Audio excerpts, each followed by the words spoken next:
prøver en gang til. Hei bloggen, og velkommen til Sjusjøen. Hvordan nervene nå rett før sesongstart? Det en kald fisk, da. Man skuler litt på hverandre, og det ingen som egentlig har lyst til å vise kortene sine. Nå det mer sånn at jeg setter en popcorn og ser på de som må kvalifisere seg. Oi! Bom! Rolig tempo på Vetle. Hardt for meg.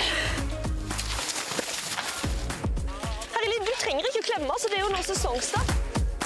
Ja, jeg fikk jo tyn fordi jeg sa at du var fin på håret i dag. Så måtte bare med en gang fokus.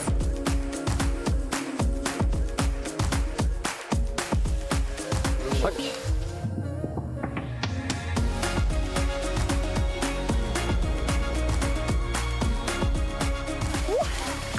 Nå trent rumpa nå, da. Altså, Lindmo, det ny Lindmo, eller det? Jeg sa hva skal jeg si, jeg prøver en gang til. Jeg kunne aldri hatt blogg. Jo da, det kunne du. Du kunne gjort deg som blogger, men du kanskje enda bedre som ekspert, Marte. Ja, det I hvert fall en rolle. Jeg kan litt mer enn bloggverden. Jeg tror jeg skal holde meg unna den.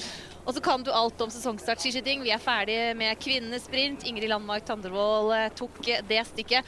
Nå det guttas tur, og så vi da spent på å se verdens beste skiskytter om han starter like rått som han avsluttet I fjor. Ja, det blir veldig spennende å følge med på Johannes Stignesbø og se om han har trent bra I år, om han får en bra start og drar med seg den selvtilliten inn I verdenscupen. Og det blir jo veldig spennende å se om det noen som kan utfordre han I dag. Ja, for det jo selvfølgelig mange som har litt mer å kjempe for enn Johannes Stignesbø på denne dagen. Det jo et trangt nåløye. Det mange som har lyst til å vise seg fram. Det gjelder alle som står på start. Vi har Håvard Tosterud som går ut som nummer 1 her. Han får jo til og med litt solskinn før sola går ned her på Sjusjøen fra Østre Toten skilag. Han en av mange som har trent for denne dagen I årevis. Og det noen som har trent og hatt denne dagen som et mål, så det rekruttlandslaget. Der det sånn at de kjemper om en plass for å få lov til å gå verdenscup, og det mange som kjemper om dette her. Følg med nå på siden her. For det altså 6 sulte menn på rekruttlaget som kjemper om 1 ledig plass for å bli tatt ut til å gå verdenscup I kontolaktig. Det nåløyet der, Marte, det trangt. Ja, det veldig trangt. Altså, dette blir en utrolig viktig dag, både I dag og I morgen. Da skal det avgjøres, så de rekrutter, de har presset på seg I dag. Hvor gira de på å liksom vise elitegutta at ikke glem oss? Nei, de tror jeg veldig gira. De har meldt hardt ifra på alle sosiale medier-plattformer, så jeg tror de veldig gira på å vise seg fram I dag. Og hvor mye har du å slå I bordet med? Nei, altså de jo et veldig sterkt lag, levert bra, og herreskiskyting I Norge utrolig sterkt. Så det at hadde de gått fra en annen nasjon, så kan det være vi hadde sett det I verdenscupen allerede. Så det veldig mange som har lyst på den ene plassen. 6 menn med stort potensial, bare en av de får lov til å være med til å gå renn I kontolaktige. Hvem mener du best? Og det et veldig vanskelig spørsmål. Det kan være alle på laget. Har kanskje, etter å ha hørt meg litt om, kanskje Vebjørn Sørum som en bitteliten favoritt I dag. Ja, dette altså status. Nå gjelder det for disse gutta. Det bare å gjøre seg klare for en rysere av et skinn. Sendingen sponses av Sport1-butikkene, Ris bilglass, skifte og reparasjon av bilglass, og Fiken, regnskap og faktura for små bedrifter.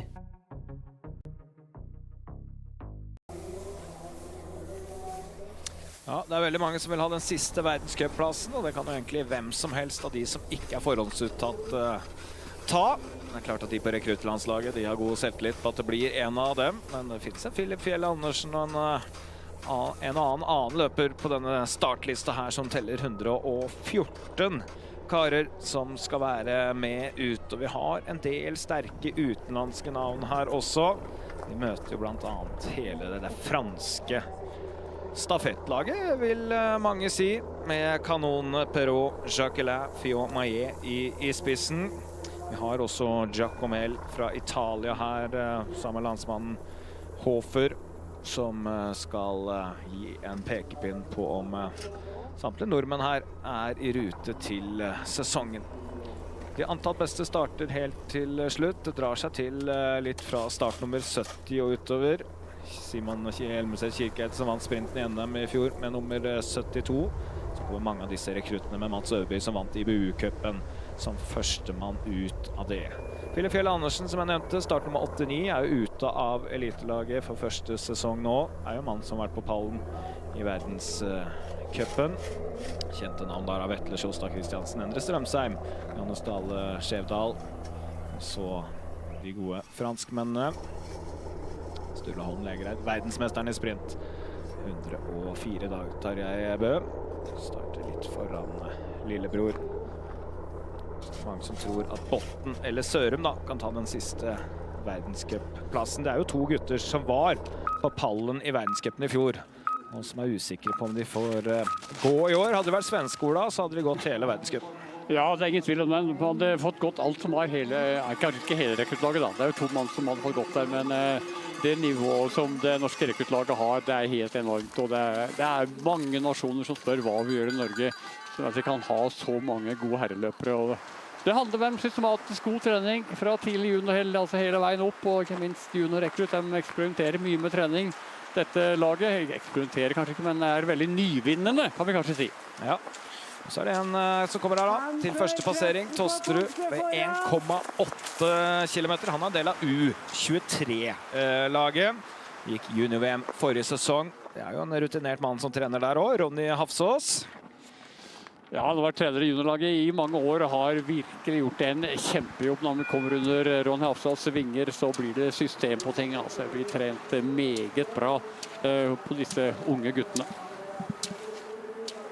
Som også var i junior-VM i OTP, var jo Presterud. Han er her 2,8 sekunder bak når vi er til det første punktet. Det er jo ikke blytungt frem til det første punktet, kanskje tyngre derfra til skyting.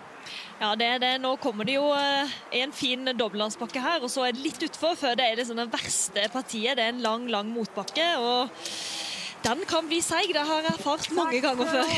Kasper Ågheim med Kalkenberg, kanskje det største tenåringstalentet i norsk skiskyting.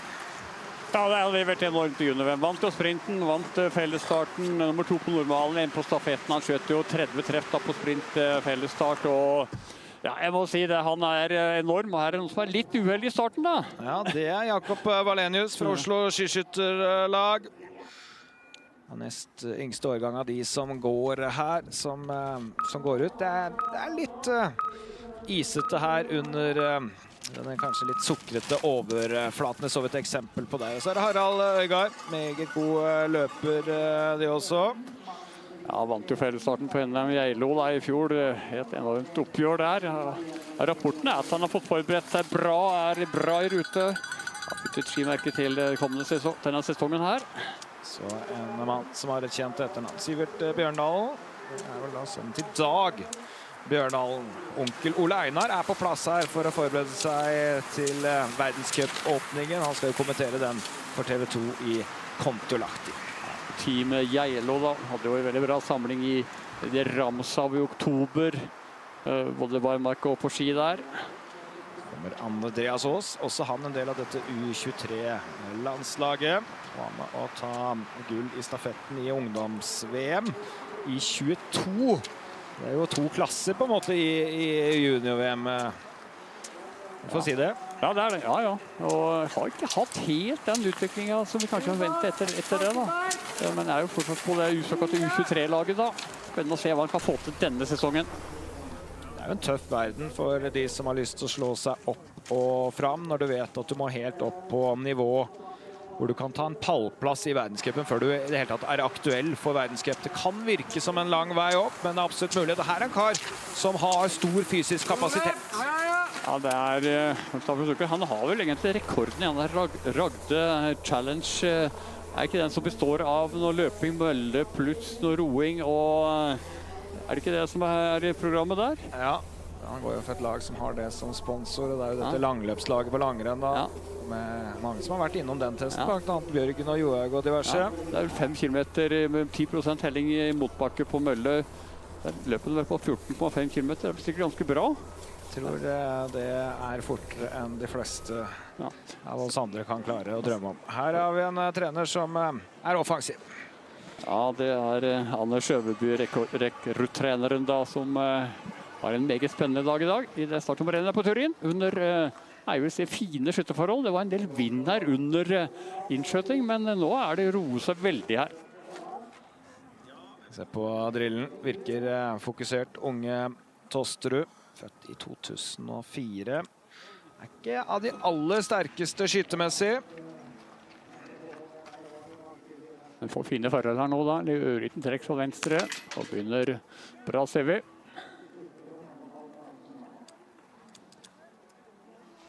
Litt tid her da. 8 sekunder mellom de skuddene. Men det er jo bra da. Ja, det var en fin start det. Vi vil at det var en avveiing, Marte. Tempo versus sikkerhet når det gjelder skyting. Det vil jo helst at man skal skyte på samme måte som det man har trent på. Men det er jo fort at man kjenner litt ekstra på presset nå i åpningsrennet og safer litt mer enn det man kanskje burde. Så får Presterud 2 bom på høyre siden. Det også Kalkenberg inne her da. Ja, til beste inngang da på Kalkenberg. Blir dessverre et bom på Presterud. Kalkenberg, søsteren da, nummer 2 i kvinnenes renn. Det ikke helt optimal innskyting, men begynner bra her. Fortsetter bra. Høyt treff. Treff på venstre. Og høyt treff. Ja, rask og god serie. Ja, han lar seg ikke prege av situasjonen. Her ligger en spennende fremtid for norsk skiskytter. Absolutt. Altså, Kasper har jo trent med storesøster Emilie i mange år nå, og var jo med Emilie på høydesamlinger. Ja, river av Reima der. Det var noe problem. Han driver og fekler med den og henter med å kaste Norda. Han gjorde det. Det var ikke merkelig. Jeg har ikke sett noen har gjort det før, men han hadde strammet for hardt, så klemte kanskje over på biceps eller hva det var for noe. Det er veldig spennende å høre etterpå. Ja, og hva har det å si? Nei, han skal ikke bruke Reima mer i dag, så det spiller jo ingen rolle, men og han var ute av stadion. Han kan ikke legge et utstyr inne på arenaen. Så da får det være greit. Her Bjørndalen. Sivert Bjørndalen som har 9,1 sekunder å ta igjen på Kalkenberg på skytingen her. Litt mer vind fra venstre nå. Begynner bra. Og en hårfin bom under. Lågtreff. Midt i. Og lågtreff. En runde da. Godt ungdoms-VM tidligere også, Bjørndalen. Det blir da noen sekunder bak med en bom her. Kalkenberg med den klart beste åpningen så langt. Så kommer Surke da som ledet på åpningspunktet. Da hadde han 1,1 til Kalkenberg. Nå har han økt 8,6 foran inn her.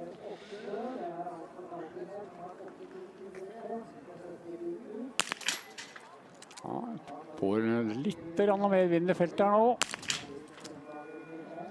Vi må ta gull i stafetten i Uni-VM i forrige sesong. Og start med bom under. Midt i. Midt i. Ja, en runde. Ja, da vil det fortsatt være Kalkenberg som leder, men har vel ganske jevnt med andreplassen ut her, vil jeg tro. Det er disse tidtagerskippene som alle har festet rett over støveren sin der. Hvis man ikke får med seg en sånn ut, så risikerer man å bli disket.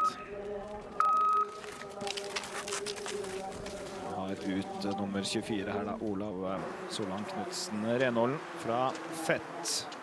Det er jo klubben til Johannes Dale Skjedal. Kommer Skar opp her. Det er en god åpning på Skar. Ja, det er bra. Det er jo seniorløper Skar, da har satt i mange år, og har trent veldig bra i år, er rapporten jeg har fått på han. 12 sammenlagt i Norgescupen forrige sesong.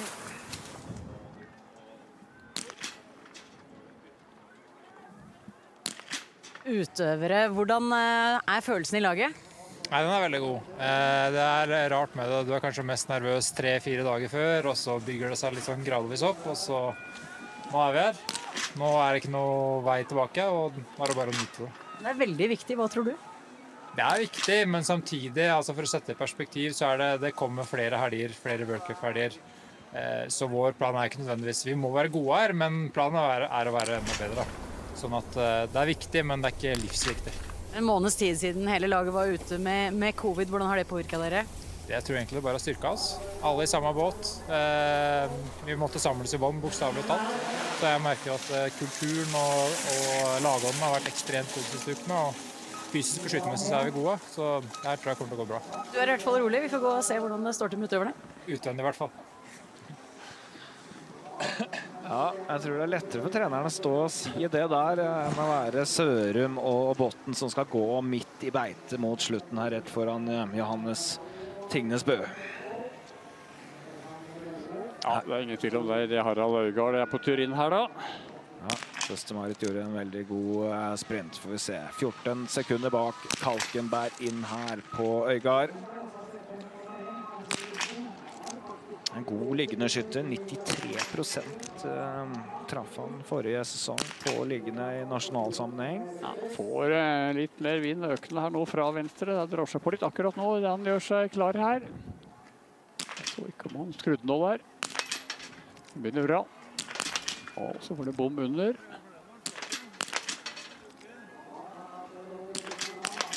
Ja, fortsetter bra her da. En runde.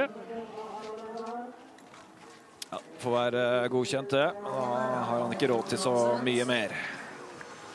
Ja, Obelix på vei inn. Det kan jo bli en blanding av Frankrike og Norge der. Det kan bli det på pallen i dag også. Blanding av Frankrike og Norge.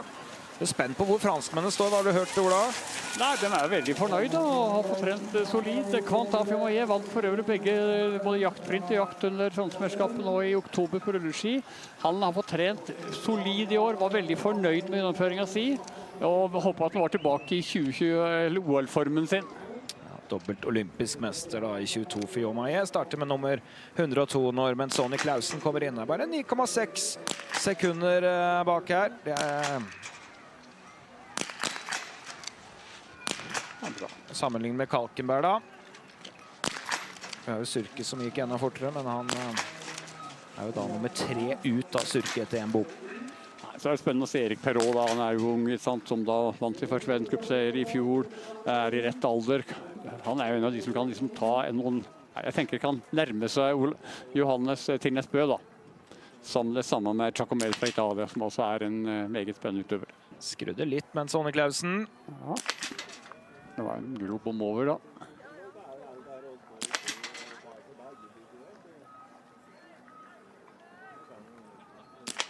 Kom mot venstre, ser vi, så det er litt sånn ikke topp skjøtting her. Ja, og ut i 2 runder da, når Skar kommer inn her, nest beste inngangstida foran Kalkenberg, litt bak det Surke var. Født i 96, en av de som har litt rutine da. Helt OK liggende skytter, statistisk sett. Begynner bra, ser vi. Midt i. Ja, så kom det en bom da ut høyre. Treff. Ja, 2 runder. Det ble litt for mye det. Ja, det er litt for mye bom på liggende her, Marte. Ja, det overrasker meg litt, men du ser at det er mye nerver ute og går her også, at man har så lyst til å treffe, at man kanskje ligger litt for lenge på hvert skudd, som gjør at man ikke skyter helt på samme måten det man gjør på trening. U23-landslagets Tosterud da, som er nummer 2 etter liggende skyting. Første som skal skyte stående. Ja, han merker noe litt vind her nå da, men begynner bra. Bom venstre, ser vi. Han stopper opp og prøver å jobbe her da, ser vi. Og grove bom her. Dette blir rett og slett en dårlig stående serie. Så vanskelig var det ikke. Her er det bare å ta fram spannet med hvitmaling, altså. For her... Så er Kasper Ågen Kalkenberg også inne her da. På matta der. Ja, det er spennende. Man som leder etter liggende skytingen. Det er Sørnes skyter for en god plassering etter liggende. Altså 5,4 bak, nevnte Kalkenberg inn der. Og bra skyting. Ja, Kalkenberg bom venstre, midt i. Får en skikkelig vindkule. Og jobber litt her. Ja, en ny bom høyre. Det er litt tøffere forhold her nå, altså 2 runder. Ja, det ble 2 runder. Der hang grafikken litt. Hva sier du om supertalentet her, Marte? Nei, det er vanskelig å si. Når det er litt vindkast der, så synes jeg det er innenfor med to runder. Det var for treg, egentlig. Jeg så feil. Det var for... Ja. Da ble det 3. Vi sliter litt med grafikken i øyeblikket. Den henger litt, Ola, så du får hjelpe oss så godt du kan. Det er startnummer 37 går ut her. Sivert Kristian Rusten, ungkar fra Lier. Det er jo klubben til Mats Øverby som vant IBU-cupen forrige sesong. Noen talenter litt utenfor Drammen nå. Ja, prestert bra han det siste sesong. 38. George Bota fra Romania. Gått 187 verdenscupere, så han har i hvert fall rutinen på sin side. Aldri vært bedre plassert enn da nummer 22 i verdenscup-rumeneren. Det er jo Florent Claude, belgieren, som har gått ut, som vi kanskje har litt større forhåpninger til av de utenlandske som starter tidlig, sammen med italienskeren Eliaseni, som går med nummer 14. Seni som er nummer 5 etter feilfri liggende skyting. Kommer start nummer 7 inn her. Det er Surke, er bare 2,1 sekunder bak Kalkenberg nå. Husk at han var 20,8 bak etter liggende, så han har gått en enorm midtrunde her. Han var litt heldigere med vindforhold, litt mindre vind her nå, roligere.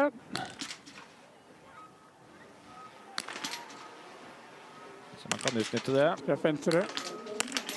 Ja, det blir fortsatt bra her. Ja, bom under da. Midt i. Og så en bom til. Ja, 2 runder. Han skal helt sluppet den siste der, men farten i løypa virker å være bra. Ja, han var en bra kapasitet når du kan være så bra på disse testene her.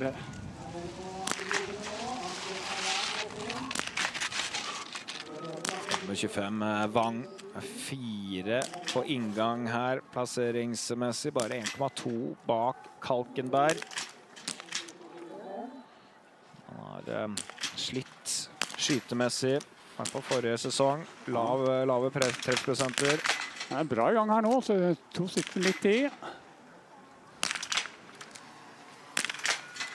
Venstre. Dette går strålende, selv om han bruker tid. Ja, han bruker tid her, altså. Og midt i. Ja, bra serie. Veldig god serie. Ja, bestemt seg for å gjøre det på sin hastighet, på sin måte, og han fullfører.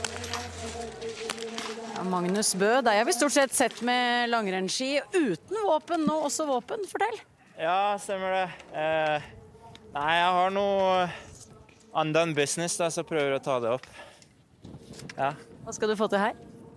Nei, vet ikke jeg så godt som mulig, men hadde ikke vært verst å bli beste Bø i dag, da. Hva er sjansen for det?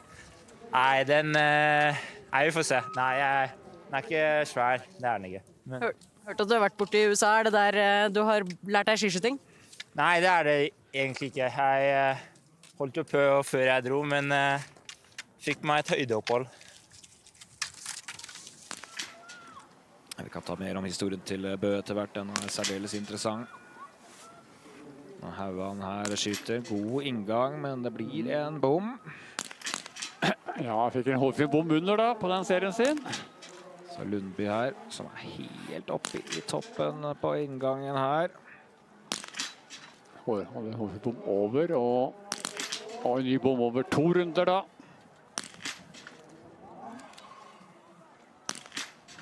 Lundby skyter bra, men bruker litt tid også han. Totalt 39 sekunder på den serien. Det er litt over det snittet vi ofte ser internasjonalt. Man treffer, det er det aller viktigste. Kommer til å være høyt oppe. Kalkenberg leder fortsatt etter liggende skyting. Her kommer Harald Øygard. Skal inn til stående. Han var jo 44 sekunder bak Kalkenberg ute midt på denne midtrunden.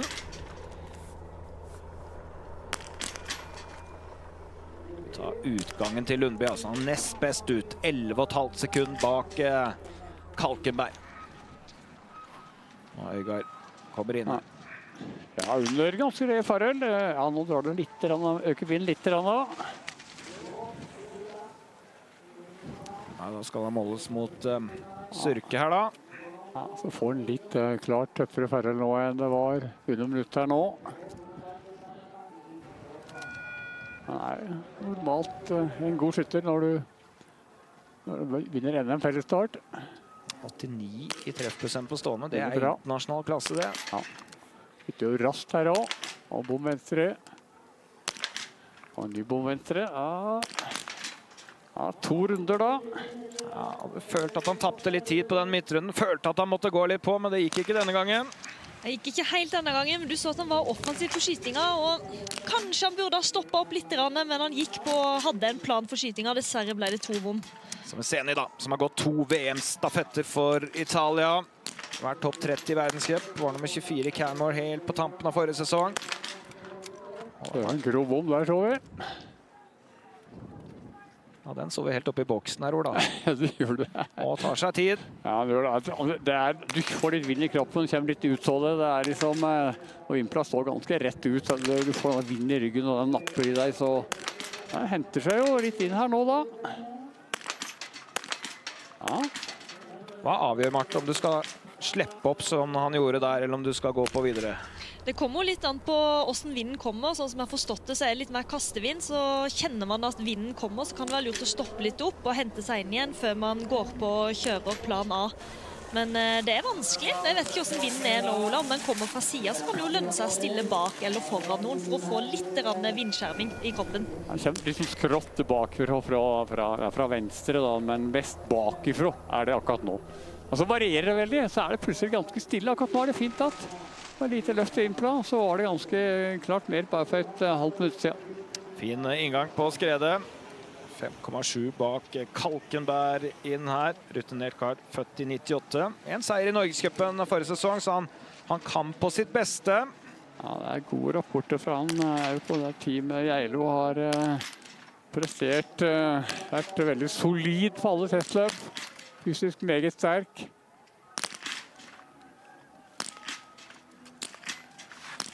Begynner bra her. Høyt treff. Og også en millimeterbom høyre da. Og en treff høyre. Ja, det var særdeles nærme en god serie, altså. Vi så det var bevegelse der, men det hjelper ikke det. Det så heldigvis ikke han. Han har blitt irritert. Ja, vi har noen som går nesten opp, og så ramler de ned, og det er ganske irriterende. Så er det Sørnes da. Bare 10 sekunder bak ledende Surke her.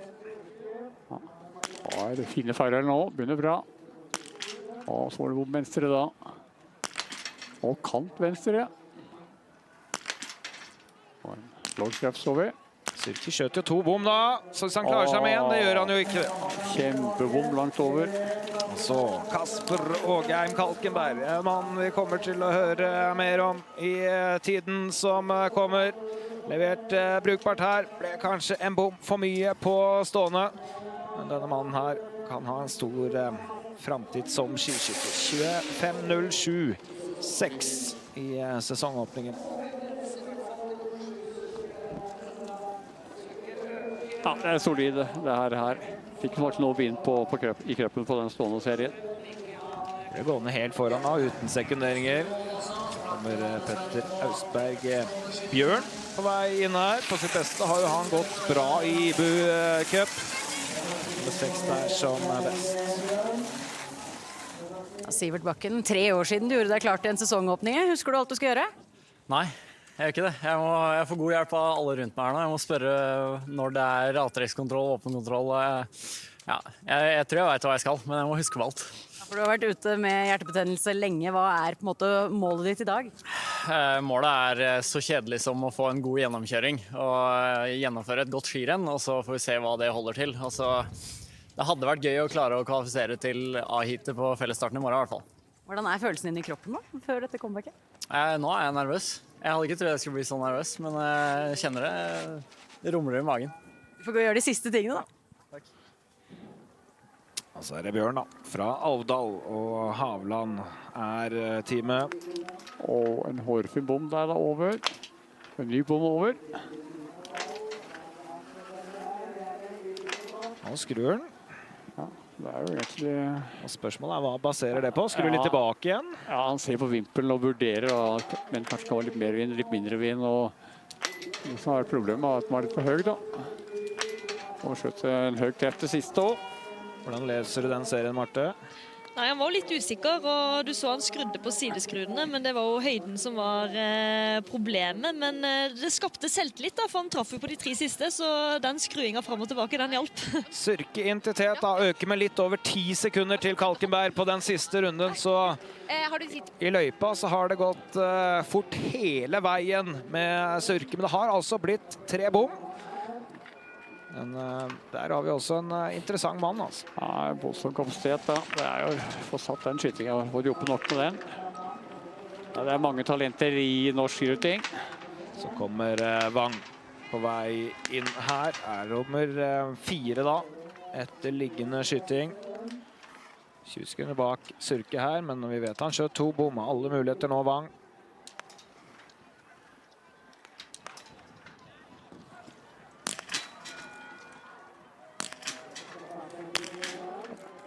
Starter med en bom da ut venstre. Ny bom venstre. Og så får han litt vind i kreppen. Slept voldsomt med stående forrige sesong.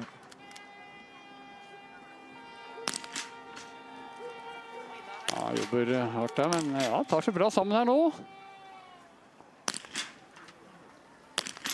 Ja, han hentes det bra inn. Ja, det er en normalserie det på stående fra Wang, slik han skjøt forrige sesong. Men bruker litt tid her da. Og helt normalt var ikke det vi så at Kasper Kalkenberg gjorde etter en av skytingene. For etter siste skyting så røyk stroppen din på armen, så vi. Hva var det som skjedde? Nei, jeg hadde nesten glemt det selv, for at det måtte da komme og hukke og takke meg at det var du som glemte stroppen. Men jeg fikk litt lite blod i armen, så da hadde jeg ikke tid til å... Jeg måtte ta det blodet jeg trengte i kroppen, så da måtte den av. Hvordan ble dagen? Det var litt tungt fysisk og irriterende, og skytingen hadde egentlig bra kontroll, men jeg bare klarer ikke å gjøre det jeg skal, så jeg var ikke nok i forkant på det jeg har planlagt, så det er jo litt... Men for familien Kalkenberg så ble det ikke så gærent? Ja, fikk stå for æra i dag og Emilie, så det var bra. Hun hadde litt mer press på meg enn det jeg hadde på en måte, så det var kult. Lundby hadde alle muligheter her, men så blir det 3 bom. Ja, det var en totalsprekk. Hun gikk alt det vanskelig for her. 1 bom på Magnus Bø. Et av de største talentene man har hatt i både skiskyting og spesielt langrenn da. 2 sølv i junior-VM som ung løper med flere år igjen som junior. Da var det bare Johannes Høsflot Klæbo som slo han. Gikk jo da OL i Pyeongchang for Korea. Har vært flere år i USA nå og restarter på en måte litt karriere som skiskytter her, men den fysiske kapasiteten i bånd der og talentet, den er det ingen tvil om. Parmentier fra Belgia på vei. Han er bare 19 år, men har gått 2 stafetter i junior-VM. Har gått junior-VM-stafettene for Belgia de 2 siste årene. Ja, interessant. Belgia som bygger opp landslag både på dame- og herresida. Har jo fått sin egen rulleskibane, skytebanen i Belgia. Og ja, det er flott at en ny nasjon kommer frem såpass. Ja, det har jo flere løpere med litt ulik bakgrunn. Ja, de har jo det, både norsk og fransk bakgrunn. Det er sånn det har vært. Oi, Kvanli her, sliter litt. Fra Målselvs skiskytterlag. Litt glatt i utgangen der. Tydeligvis, altså. Svenske åpningen i dag for øvrig så var det veldig isete. Da klaget stjernene fælt. Ponsiloma ble bare nummer 8 og tappte nesten 2 minutter i løypa. Synes det var helt håpløst. Det ble faktisk ukrainsk seier med mannen sin. Samuelsson ble bare 5. Nelin var 2, så det var nok enda mer krevende forhold der. Ja, det så veldig isete ut, men det var jo ikke noe spesielt god skyting av de svenske superstjernene heller. Det var 4 bom på Samuelsson. Ja, og det er jo alt for dårlig. Og, altså, de vindforholdene jeg så det ikke så ille ut. Men pene bilder, vet du. Det er det her på Sjusjø nå, men det er et kast innimellom her også. Ja da. Det har vært mye bomming så langt. Når Langer kommer inn her. Det er nok faktisk litt mer vind nå enn det var på damerennet. Kommer litt flere kast her. Og 10 VM for Belgia denne mannen. Det er mulig å holde på lenge, Marte, hvis du skulle ønske comeback. Ja, det er det, men jeg tror han Langer får stå for det nå foreløpig og holde på lenge. Ja. Jeg er ferdig. Bra noen står på avgjørelsen. Slipper å miste eksperter i tid og utide.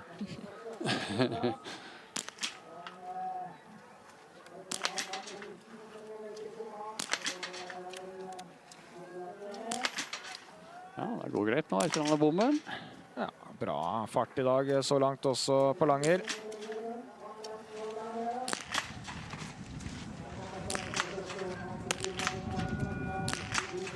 Så er det dagens første rekrutt ut. Der Mats Øverby, trener og bror, var veldig rolig. Hvordan står det til hos deg? Like rolig. Gode gener, vet du. Hva håper du å få til? Nei, skyte 10 treff og gå fort som faen, så kan det bli bra. Tenker du om forholdene da? Fordel rekrutt. Det er helt at de har tatt nærmest en sånn kollektiv beslutning på at de skal sende noe stikk til elitelaget hver gang de får sjansen.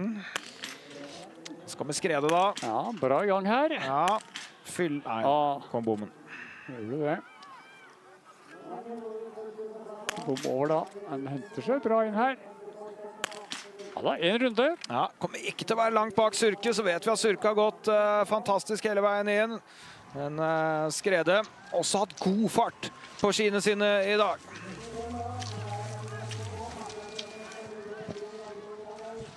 Her en kar som selvfølgelig også er i favorittsjiktet. Det er vel såpass god glid i snøen i dag han skal være å regne med. Vetle er nok alltid å regne med, og vi har snakket mye om rekruttutøverne kommer til å gjøre det bra, men jeg tror jo elitegutta er gira på å vise seg frem i dag. Ja, de ble jo knust i sommer-NM, og så var det også 2 rekrutter først på dette testløpet for bare noen dager siden, så er det jo nå det begynner å gjelde da. Får vi se om elitelaget kan slå tilbake. Her kommer en ung Slettemark. Det er mange Slettemark etter hvert i skiskyting. Ja da, det er det, og jeg har i hvert fall gode rapporter på det han har gjort i år. Så. Nå er 12 i junior-VM, bare 20 år da, Sondre. Går for Grønland. Det er bra. Her sitter jo kontrollert og veldig fint her. Ja, bra serie. Ja, veldig god skyting. Hvis han fortsetter sånn, så blir dette bra det for Grønland og Sondre Slettemark. Da har vi kommet oss ut i skogen, og her står utviklingssjefen for rekruttlandslaget, Anders Brun Hennum. Nå er det rett før det braker løs for deres del. Hvordan har dere preppet utøverne deres for det her? Nei, det er vanlig prosedyre det, men det er første gang for sesongen, da, så det er jo litt spenning. Men det er vanlig opplegg, og de har vært ganske rolige på morgenen, sånn som jeg har sett. Du står på sekunderingspost. Hva er dine koder som må knekkes for å få utøverne raskest frem til standplass? Nei, her handler det om informasjon. Det gir dem mest mulig informasjon om status og hvordan de ligger an. Med de tidene vi har å gå på, både forover og bakover. Da skal du få gjøre jobben din. Takk. Her står det første fra rekruttlandslaget, Mats Øverby, som vant IBU-cupen da Botten gikk over til verdenscupen på slutten av forrige sesong. Det har gitt Norge en friplass i starten av verdenscupen her, men den er ikke personlig, Ola, slik den har vært tidligere. Det er dumt for Øverby da. Ja, det er veldig dumt på han da. Det er det som da på en måte han kunne da bare satt med ro her og konsentrert fra verdenscupen, men sånn er det. Og jeg tror egentlig det var et ønske fra Norge nesten at gjør det sånn. Ja, Bjørn har sjansen å være i nærheten av teten her hvis han fyller. Ja, så får han en bom da. Ja, en runde. Ja. Og for øvrig selvfølgelig i familie med Torgeir Bjørn, for den som lurte på det. Litt av en ski- og skiskytterfamilie, alt som det er også. Familien Bjørn, storfamilien Bjørn. Her oppe det så Team Havland da. Her står start nummer 76, Didier Bionas. Tok jo sølv i VM i miksstafetten i 23 i Oberhof. Det var en underholdende stafett, det skjedde mye. Ja, det var litt av en stafett, ja. Ja, sliter her han også. Han har fått grøptak der, ja. Men altså staven glir unna. Ikke alle som har fulgt med. Så hvor vanskelig det er der. Åpner raskt der, altså. Hvis han fortsetter denne farta, Marte, da blir det kanontid her. Ja, da blir jeg veldig imponert, for dette er en hard løype, og kanskje en av de løypene har gått i som du får mest melkesyre, Bruna. Det er så mye opp og ned og svinger, så her er det ingen hvilepauser i den løypa her. Spent på hvordan flere disponerer i dag. Nesten fall igjen her. Hva gjør for eksempel Johannes Tingnes Bø? Han kan jo åpne kanonhardt, men han kan også gjøre sprinter på andre måter. Spennende løper ut der, da, sier Sissan Gerhardsen da. Også fra dette laget var jo veldig gode i junior-VM. En av de har veldig store forhåpninger til. 3 gull i junior-VM stafett-sammenheng, Gerhardsen, som er på U23-landslaget. Lukas Hofer, 2 seire i verdenscup-sammenheng, har bronse i VM også. Har slitt litt med skader, men nå er det bedre. Ja, nå var rapporten jeg pratet med her for 2 dager siden. Han har faktisk ikke vært skadet, ingen operasjoner, ingenting siste sesong. Ikke vært syk engang. Så nå var han litt optimist her. Det er klart at når det er på positiv siden at du ikke har operert før sesongen, så har du hatt noen trå år. Ja, det er liksom 2-3 operasjoner, og så har det vært med hans stakkars, og det er vel skulderskader og alt mulig, så det, ja, det har vært heftige greier. Så får vi håpe at italienerne treffer bedre med skiene for 1 år siden her, så var det håpløst. Her er Magnus Bø. Vant jo ungdoms-OL i langrenn. Jeg tok 2 gull der i 2016. Sørkoreanske mor. Han begynner bra.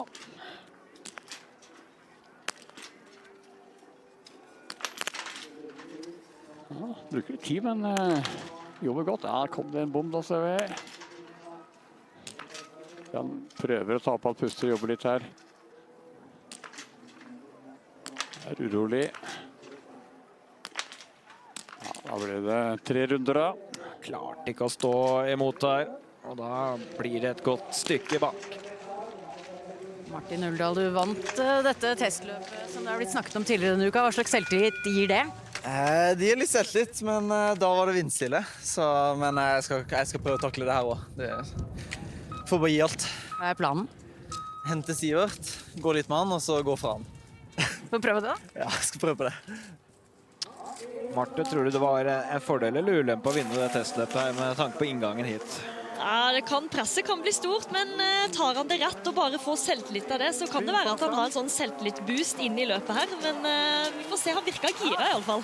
En rekruttløper har passert åpningspunktet, og det er ledelse til rekruttlandslaget med 6 tideler. Fin åpning av Øverby. Når Sivert Bakken endelig er tilbake, altså 2,5 år etter at han vant fellesstarten i selveste Holmenkollen, så kom hjertebetennelsen og tunge år. Nå er han endelig tilbake. Det er en gledens dag. Det er en seier bare at han er her. Det er veldig imponerende at han er motivert og klarer å kjempe seg tilbake. Så Martin Uldal har allerede vist kapasiteten sin. Ja, et feiltak der. Men nå er han i gang. Rekruttgutta står på rekke og rad her. Martin Nevland, hva må du gjøre i dag for å være fornøyd? Jeg skal skyte godt og gå fort. Enkelt og greit. Hvordan tilsier forholdene at det er mulig? Nei, det er jo fine forhold nå, så jeg tror det blir greit på standplass også. Så bare kom i gang nå. Hvordan er stemningen i laget deres? Den er god, så vi gleder oss alle mann. Kan du høre ved Isak Freie her også, om han gleder seg? Ja, det blir spennende, så det blir gøy å komme i gang. Er det ikke noen nerver hos dere? Alltid litt nerver, men jeg tror i hvert fall jeg har kontroll på det jeg skal, så det blir bra. Lykke til. Hvor nervøs skal man være, Marte? Det går vel best når du har litt nerver? Ja, det er likt i hvert fall alltid å ha litt nerver først da, for det viser at det betyr noe, at du har lyst til å prestere, og det gjør ofte at du liksom øker kvaliteten litt på det du skal ut på. Så jeg har en følelse at de kanskje er litt mer nervøse enn det de gir uttrykk for. Langer kan ta ledelsen med fullt hus. Det er bra i gang her da. Ser kontrollert og bra ut dette her. Og så tar han på, puster, jobber. Og så kom bommen. Man har jo tapt over halvminutt på midtrunden til Surke. Her er Nevland da, som er på dette omtalte rekruttlandslaget. De tyner jo grensene både når det gjelder mengde, varmetrening, det å trene 2 hardøkter på en dag, det som omtales som dobbel terskel, så de driver kanskje litt mer eksperimentelt enn elitelaget, som gjør at det gir litt sånn ekstra grobunn rundt denne kampen. Og det er sultne ulver da, som har lyst til å slå seg inn i den desiderte toppen. Så Aspenes helt oppe, overtar ledelsen fra Øverby her. Ja, her på team.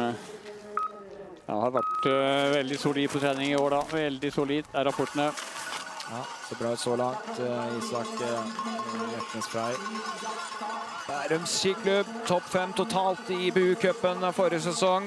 En mann det har vært snakket om i flere sesonger, som sakte, men sikkert har blitt bedre. Det er vel et par steg igjen på stigen, så er han der. Får vi se om han tar noen av dem denne sesongen. Så den norske mesteren i sprint da. Ja, veldig spennende. Leder inn her. Ja, veldig gode rapporter fysisk da. Og likeskytingen er vanligvis veldig bra. Og det flytter bra her nå. Og så kom det en bom på siste der da. Bom opp høyre. Det var litt irriterende det.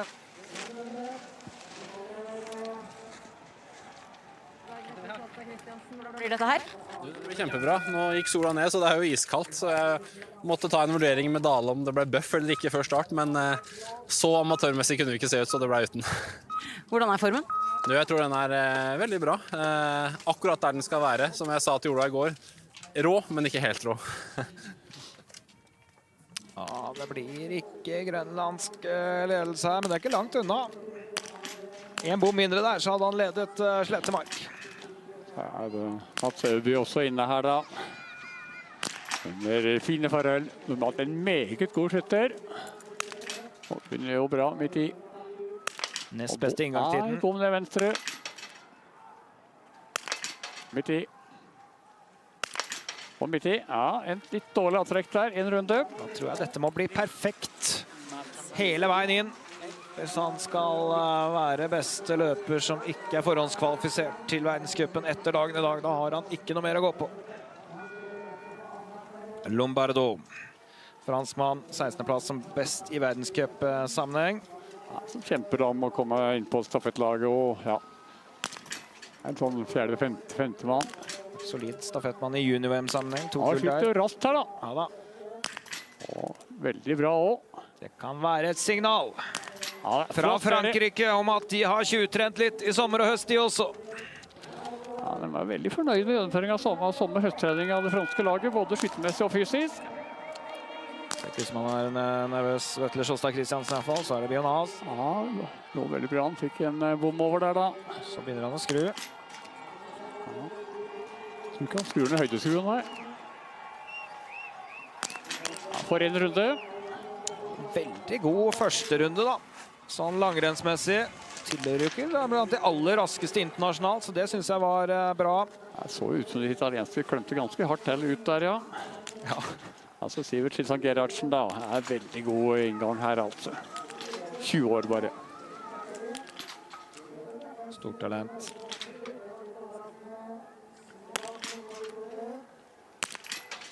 Det er bra. Flytter raskt. Midt i. Ja, for en serie. Ja, kjempeserie. Rask, effektiv, feilfri. Bare litt over 26 sekunder på den. Da kan trener Øverby gi beskjed om det når hans tidligere elev, Endre Strømsheim, som nå er en del av elitelaget for første gang, har fri plass da til verdenscupen. Ble jo så god forrige sesong at han tok sin første verdenscupseier. Gjør en meget spennende start her. Og så Aspenes da, som tok ledelsen ute på åpningspunktet. Her Lukas Hofer. Ja, Hofer da, fullt ut. Ja, det er bra av Hofer. Dette er enda mer spennende, men det har kommet en bom. Ja, det kommer en bom på venstresiden da. Aspenes der. Ja, for en runde. Nå er mannen fra Skatval skilag. Ja, han går så fort at det her kan fortsatt bli veldig, veldig bra. Så spørs det hvordan han har disponert kreftene i dag da. Jeg får håpe at han har åpnet ikke for hardt, at det blir for tungt på siste runde, spesielt i de motbakkene som kan bli fryktelig tøffe. Nå står Johannes Dale klar til start der, som er et veldig spennende navn å følge i dag. Ja, apropos siste runder, hadde jo beste siste rundetid selvfølgelig på testløpet for noen dager siden. Dale Skjevdal. Paulsen. Ja, det tung start for han da. 2 bom her. Det går fort i løypa, men det skytes for dårlig. 3 bom, det er jo håpløst. På liggende, og det viser jo det oppgitte smilet der også. Det er så kjedelig å starte med 3 bom. Det er seigt å gå 2 runder til og fortsette løpet da. Janne Stignesbø. Det var jo en kamp i VM mellom nettopp disse 2 om gullet. Da var det Sturle Holm Lægreid som tok gullet med minste mulig margin. Det var helt til å siste passeringspunktet inn. Det var siste meter han avgjorde på. Ja, det tror jeg faktisk irriterer Janne Stignesbø litt. De skal gå mot slutten. Det har vært en bra sesongoppkjøring også for Lægreid. Det har det vært for Jacquelin. Jojo-mannen, mannen man aldri vet hvor har. Skryter av egen oppkjøring, Ola. Ja, han gjør det. Han starter jo direkte på lange sykkeltur rett etter sesongen. Han har trent meget bra.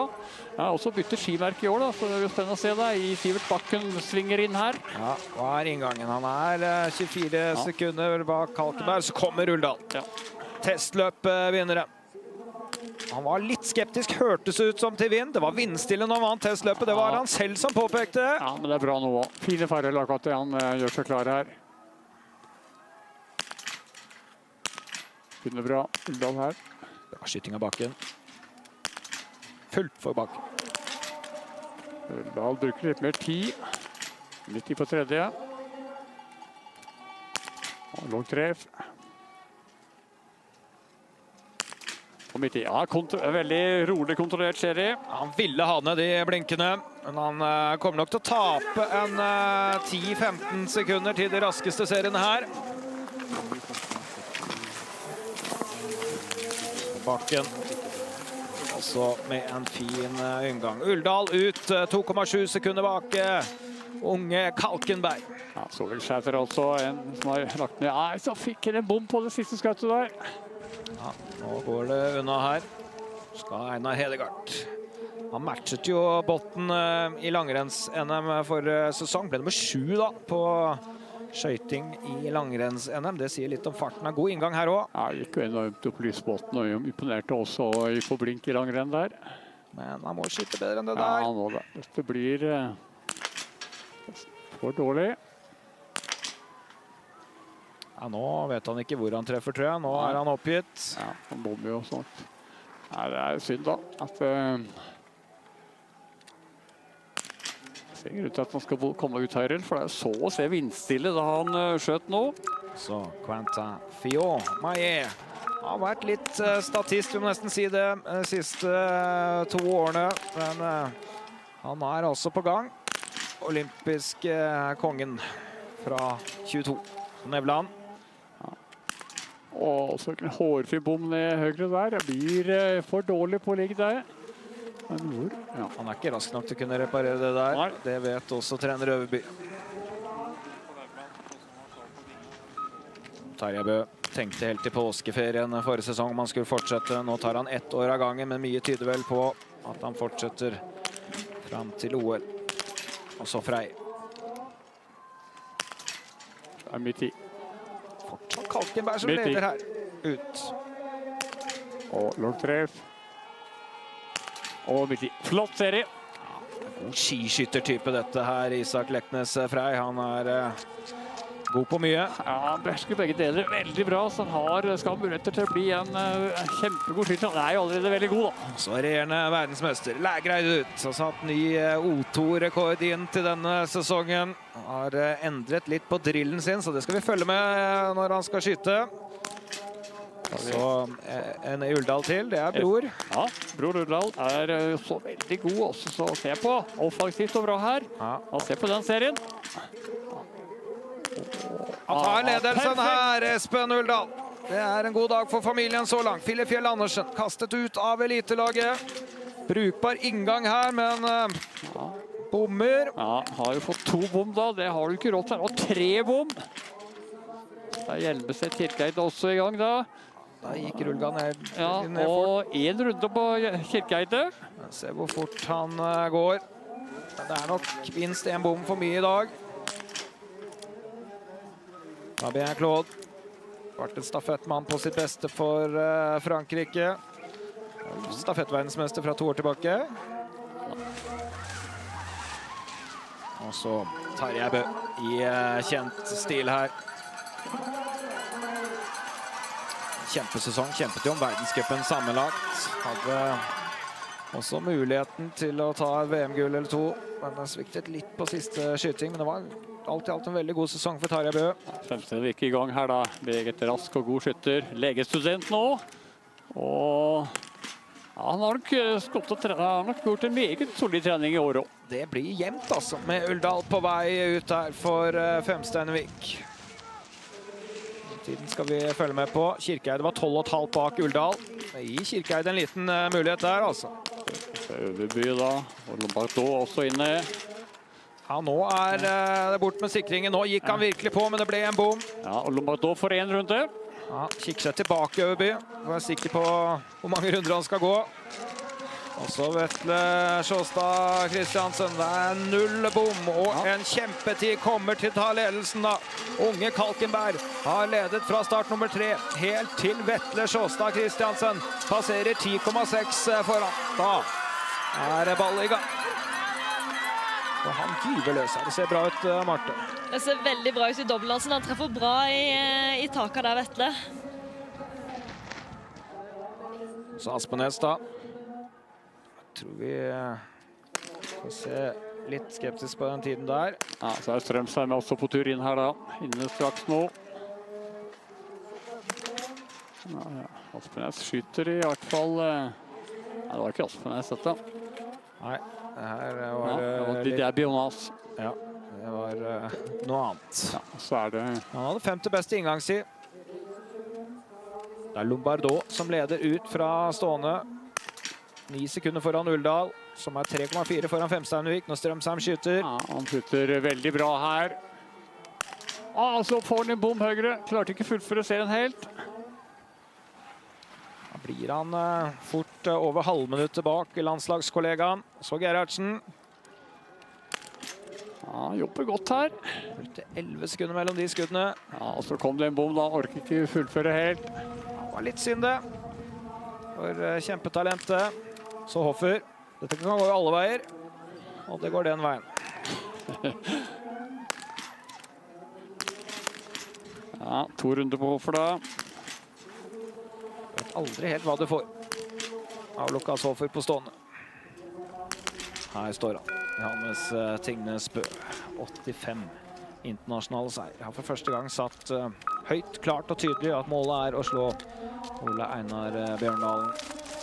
95+1 seier på øverste nivå, 1 i langrenn, de andre i skiskyting. Så Dale Skjevdal er 12 sekunder bak på åpningsrunden. Ja, men det er bra gang her. 3-5-3. Han blir 10. Ja, har fortsatt mulighet. Hvis han er på skuddhold ut på siste runden, så vet vi alle hva han kan klare. Vant jo også forrige sesong i ropeholding i et fantastisk oppgjør der på siste runden. Sjakveine da. Ja, hva får vi nå? Noen som har lyst til å spå?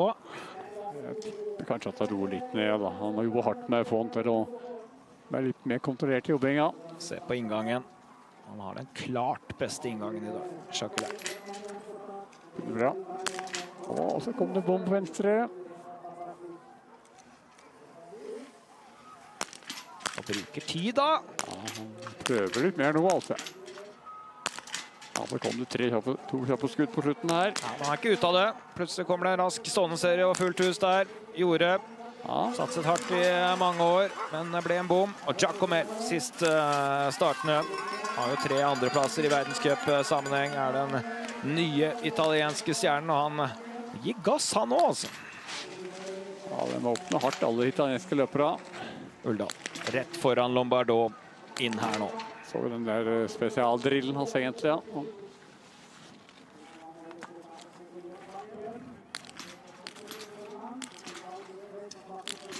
Se, det går fort. Ja, det går veldig fort. Og det går perfekt. Fantastisk serie av Uldal. Og da jubler han heftig. Den rolige treneren for første gang i dag. Det er litt fyr i han også. Det var en topp serie. Her er Perrault, og han henger med. Ja da, skytter bra her også. Vant jo en sprint forrige sesong i USA. Ja, en perfekt start der. Eminent høydeløper, og de neste 2 mesterskapene, VM og OL, i går i høyden. Se på Uldal, flyr denne bakken, det var godt å ta med seg. Da blir det et meget godt renn i dag på Uldal også. Ja, litt av spisskompetansen hans er jo den der raske, gode siste stående-serien. Det er hans aller sterkeste våpen, og det er vist den fram nå. Det er godt å komme fra det testrennet og levere 0-0 her, og en kanon siste serie, altså. Så er det Jørgen Sæther da. Ja, lykke til med å ta inn opp tid på standplass her. 31 bak inn. Begynner bra her. Det er bom da. Og en hårfin bom ser vi. Ja, 2 runder. Ja, da blir det et stykke bak i rekka. Fantafi Maillet inne her. Skytter. Han får 2 bom. Det er spennende. Han var også 17 sekunder bak sin landsmann Jacquelin inn. Så da har han åpnet dårlig på flere måter her. Men Jacquelin kan jo... Lægreid inn nå. 16 sekunder bak Jacquelin. Her kommer verdensmesteren. Kan jo være litt sånn Jacquelin-åpning. Han kan jo åpne helt i vilden sky. Det er jo litt, ja, det blir tungt åpen på slutten. Her er Frey. Frey går inn nå. Lægreid. 8 sekunder bak Vetle Sjåstad Christiansen. Fin forhold på stående nå. Begynner bra Frey. Han kan treffe inn venstre. Midt i. Ny treff. Bare 8 sekunder bak inn. Ja, dette er strålende. Følger nesten Uldal på den serien, og har faktisk muligheten på den siste runden. Det er greit. 3 treff her. Lång treff. Og høyt treff. Han gjør det han må. Sturla Holm Lægreid. Ja, dette lever her, altså. Nå er det mange som presterer bak. Og familien Uldal, de har en topp dag så langt. 1 runde på de 2 brødrene totalt. Og Sturla Holm Lægreid, 8,5 sekunder bak Vetle Sjåstad Christiansen. Hva tenker du da? Jeg tenker at Sturla har nok åpnet litt rolig, så ut som han tipper han kommer til å trykke litt mer fra nå utover. Nå kommer Tarjei Bø inn på skyting her, så det er elitegutta må levere. Skal de matche opp med rekkgutta nå? Middels åpning av Tarjei Bø, 11,1 bak Vetle Sjåstad Christiansen, og vesentlig lenger bak det Jacquelin var. Verdens tryggeste liggende skyttere, Tarjei Bø.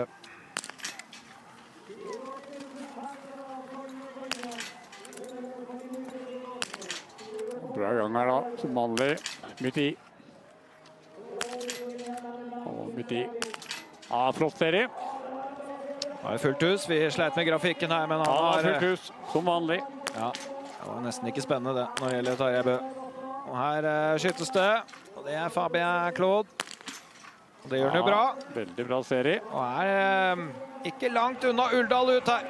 Det betyr at han har mulighet. Så kommer Botten inn, og hvor fort går det med Johan Olav Botten? 10,1 sekund bak Jacquelin.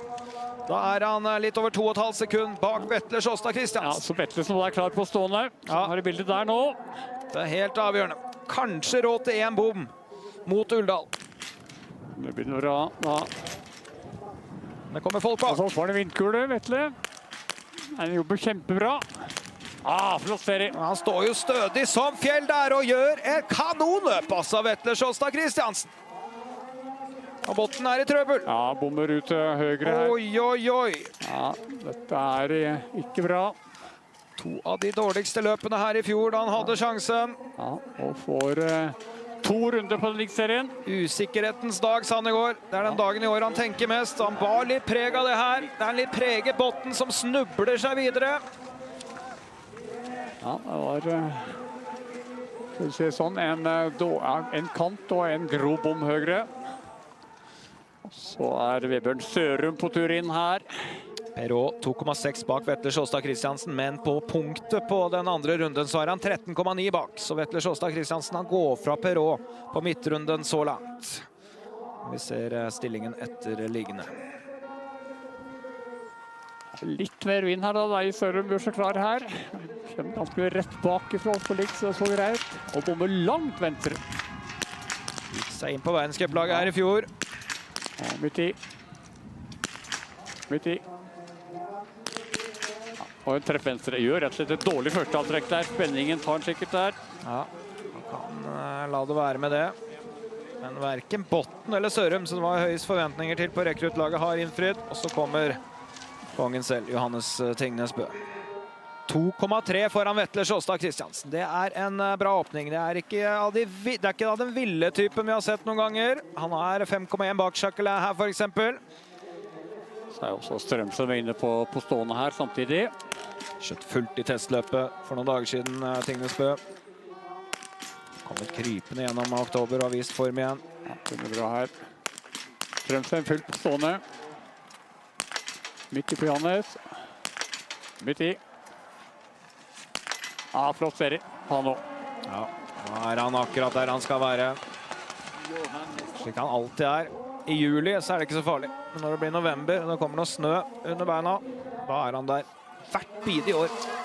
Til irritasjon for alt og alle som ser han i juli, august og leker med han på trening. Og plutselig er han der. Og hvem er det som da leder? Jo, selvfølgelig han Tingnes Bø. 4,7 foran Vetle Sjåstad Kristiansen. Så Dale Skjevdal. Det er bra.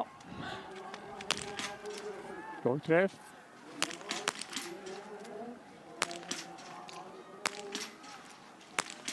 Så lenge jeg jobber. Ja, fikk litt vind i krøppen der. Så urolig CV. Bruker tid her. Ja, men treffer. Det er det viktigste her. Da er han jobber i den siste da. Ja, må ta på nytt. Bra jobbing. Ja, veldig urolig. Børspippa, se på han går mye nå. Ja, så ble det bom. Klarte ikke fullføre. Nei, og tappte også 15 sekunder til Sjåstad Kristiansen på midtrunden. Og selv ikke en super siste runde kan redde han nå. Jacquelin er 33 sekunder bak, det er mye. Om han tar fram en av de raskeste seriene han har, skal dette gå. Og selv da blir det vanskelig. Ja, han får fine forhold. Akkurat nå er det som ser helt vindstille. Martin Uldal da leverer et superløp, akkurat som i testløpet. Her ivrig, snubler nesten på veien. Han vil så mye er Uldal. 39 sekunder foran Aspenes. Hvor høyt opp på lista blir det? Jeg fikk en kjempebom over. Ja, en runde. Det er litt nestenløp dette her fra Jacquelin. Han viser såpass at han... han blir regnvinter, tror jeg. Det skal vi være ganske klare på. Ja. Han har en helt mye bedre måte å tenke på i det Perrault kommer inn. Ja, nærmet seg Vetle Sjåstad Kristiansen bitte litt på tampen av denne runden. Har en mulighet her nå.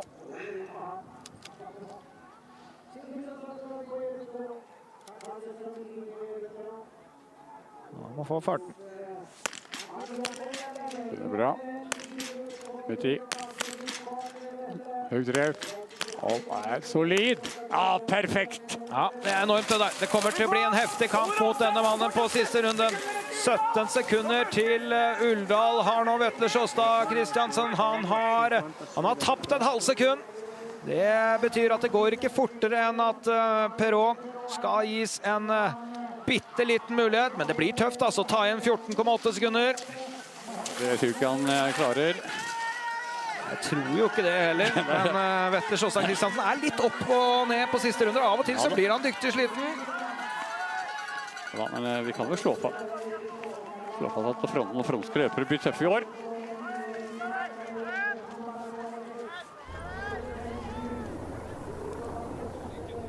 Martin Uldal har kommet i mål og gjort et gnistrende skirenn. Hvordan kjennes det å få til et så bra løp på 0-0?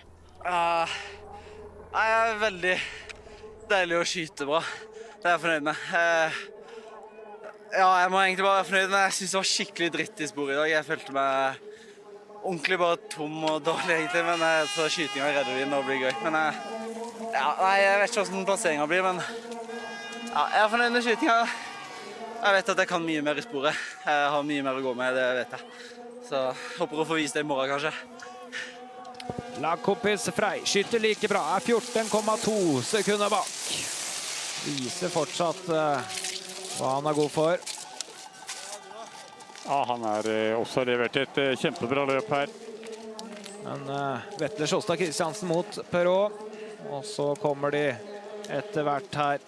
Lægreid, Tarjei Bø, Sørum Og Johannes Tingningsbø. Ja, og så Lægreid ser vi på tur inn her da på mye der. Mye altså. 28,8 bak. Ja, det var mye, ja. For øvrig med en ny stokk igjen i år. Og ikke det er mye snekring på den i år, så det mente den var bra. Begynner med låg treff. Ser solid ut. Her skyttermessig ser det jo helt perfekt ut. Ja, det er Lægreid på sitt aller beste. Men han tappte nesten 20 sekunder på denne midtrunden til Vetle Sjåstad Christiansen. Og det må jo nå snu fullstendig. Virker litt sånn som en halvtung dag. Han jobber, orker å jobbe Lægreid, men ja, jeg tror han føler seg lettere enn han har gjort så langt i dette løpet. 29 sekunder. Det er ganske mye.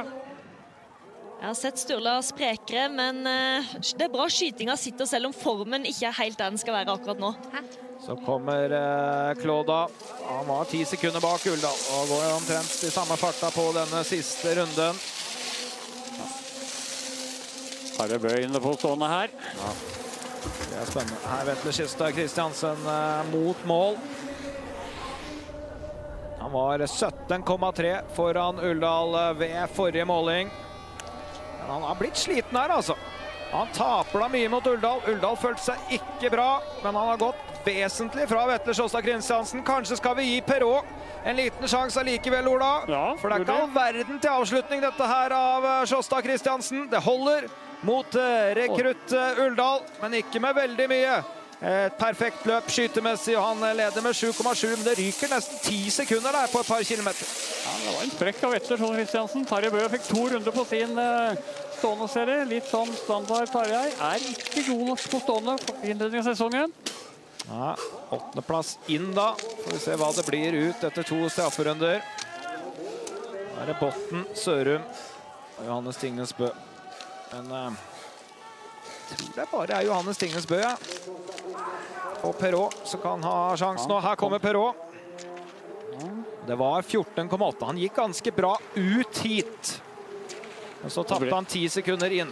Tok den tyngste bakken der da, og inn der. Han gikk veldig på kant der, Perrault. Noe bedre faster antageligvis. Taper 1,9. 16 sekunder.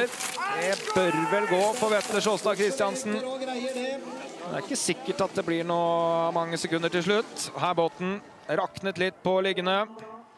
Skal han prøve å redde seg noenlunde inn her.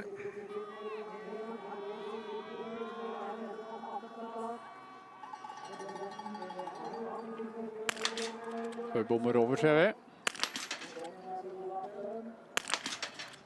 Ute bedre her nå.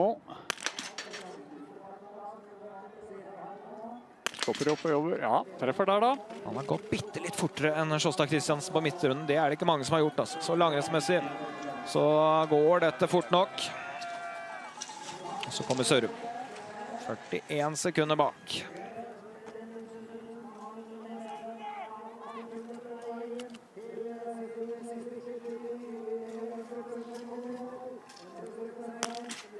Kant inn, heldig, låg treff.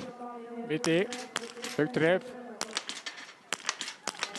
Rask serie. Ja, enorm skyting mot slutten der, og tar litt innpå på skytedelen her. Får vi se hva han har på siste rund. De kan være veldig bra også. Johannes Tingnesbø er 2,5 bak. Ja, får vind i kroppen her. Har ikke råd til den bommen der. Og så kommer det 2 bom. Ja.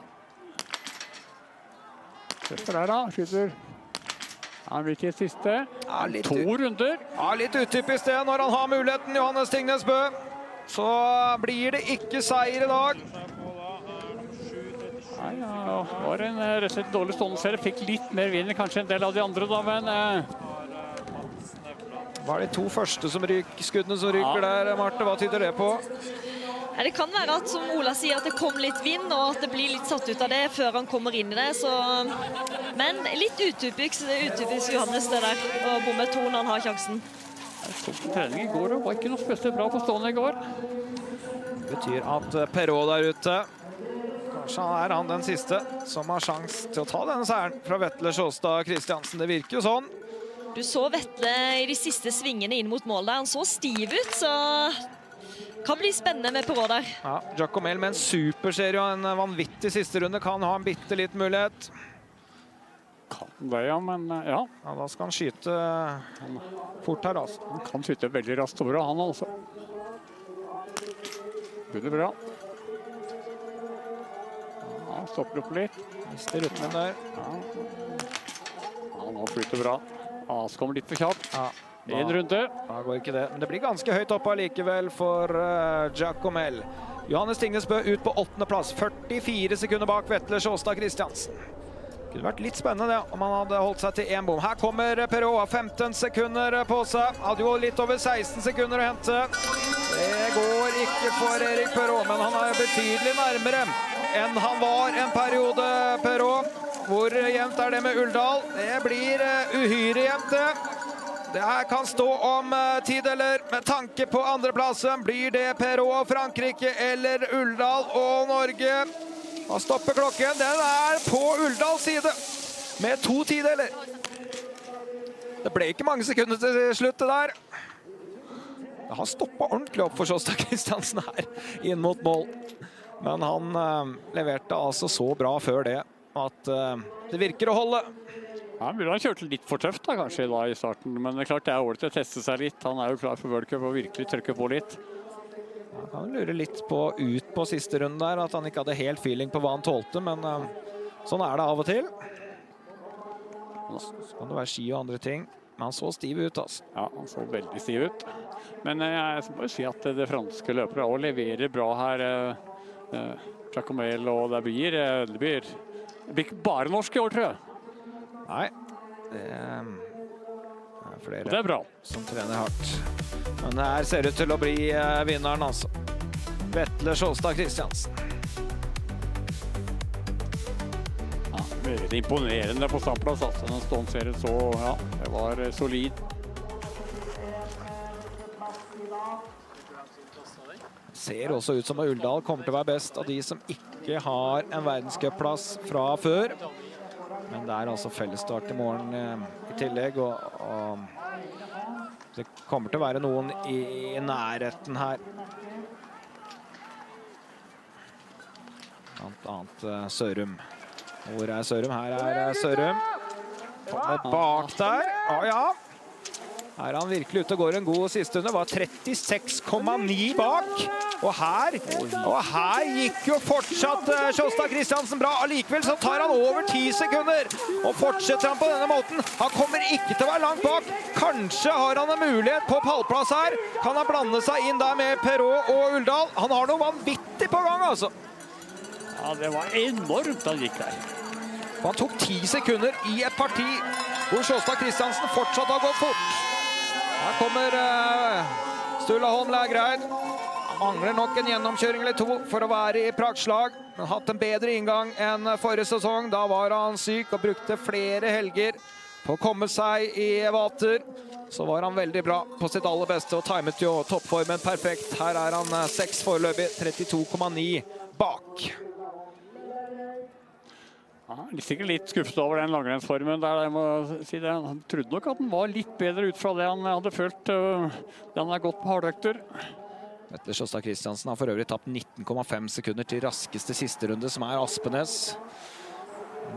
Vi har et par mann ute da, i Dale, Skjevdal og ikke minst Sørum. Så virker det gå helt vilt. Altså, hva gjør Johannes Tingnes Bø på denne siste runden? Han var altså 44,5 bak. Han gjør det som er litt mer normalt. Holder cirka samme fart som Vetle Sjåstad Christiansen. Han tapper bitte litt ut i 8,5. Det er Sørum som utmerker seg i den delen. Han kan jo kanskje bli litt for ivrig også. Spennende å se hvordan han takler i bakken. Han er jo knallgodt trent da, i god form. Det blir spennende, altså. Nå tar jeg Bø over bakketoppen her. Det ble litt nestenløp det her. Han måtte skutt fullt, og selv da er det ikke sikkert det hadde holdt. Ja, altså, jeg er ikke noe bestilt for det. Stålskyttingen har ikke vært bra i år. Det er ikke på sommerrennet, testløp eller i dag. Det har vært hans naturligvis her, det vet vi hele karrieren, og jeg håper vi skulle ha sett det sammen litt bedre. Sørum starter 2 minutter bak. Det vil si at han har 1 minutt på seg nå, Vebjørn Sørum. Vi skulle hatt et kamera oppe i langbakken nå og sett Sørum klyve opp der. Der tror jeg det vill fart på både sekundanter og han. Skal jobbe hardt da. Her Giacomelli gjennom dette punktet, så kommer Sørum. Har 40 sekunder på seg nå. Han går enormt altså på denne siste runden. Skal opp mot Uldal og Perrault. Og tillegg Vetle Sjåstad Kristiansen. Ganske kort i mål her, men skal vel ikke kunne gå. Men det ikke langt unna den andre plassen der, altså. For Vebjørn Sørum, som har vært i bra form. Og litt plaget av sykdom på siste høydelær også, da alle fikk covid. Han er tydeligvis tilbake. Og se her, han går altså så enormt da! Det er nesten at det går! Han plukker nesten uhorvelig mye tid altså på denne siste runden. Han var 36,9 bak, og nå er han nummer 2. 2,4 bak! Det er en siste runde som er ellevill av topp internasjonal klasse. Han har raskeste tid på den siste runden med 11,4 til Botten. Ja, det gikk jo nesten sammen da på siste runden. Han hentet jo Botten, så vi han var rett baken på det første passeringspunktet der. Ja, det er helt enormt, og de leverer enormt. Altså, for en lang siste runde. Da gjør han altså denne tiden her med en bom. Så er han like ved å ta seieren. 2,4 sekunder. Og så stiv som Vetle Sjåstad Kristiansen var, så hadde det holdt med 50 meter løype til. Så hadde det vært en annen vinner. Men det er ikke lenger enn de 10 kilometerne der. Og så kommer Johannes Tingnes Bø. Jeg har sett han mer inspirert enn dette her. Ja, det er helt klart. Det er ikke Johannes som vel går i bånd her nå. Nei. Trykker på maksimalt. Han trenger kanskje gjennomkjøringer han nå. Ja, han er i nærheten. Det viste han på testløpet her om dagen. Litt uvanlig å bomme de 2 første skuddene på den stående serien. Og fartsmessig så skremmer han heller ingen her på Sjusjøen. Selv om det er bra. Det er jevnt bra. Han kommer nok til å våkne. Spørsmålet er om det er 1 eller 2 uker til. Plutselig vinner han allerede i morgen. Ja, det kan han absolutt gjøre. Det er ingen tvil om. Ja. Han har jo så ikke kvaliteter og vært så solid både i løypa og på ikke minst skyttemessig. Jevnt med Strømsheim og Aspenes her. Går vel imellom dem. Ja, det gjør han. Da blir han 9. mann. Så langt her. Så kommer Giacomelli bak her. Giacomelli som var 6,4 sekunder foran han ved 8,5 kilometer.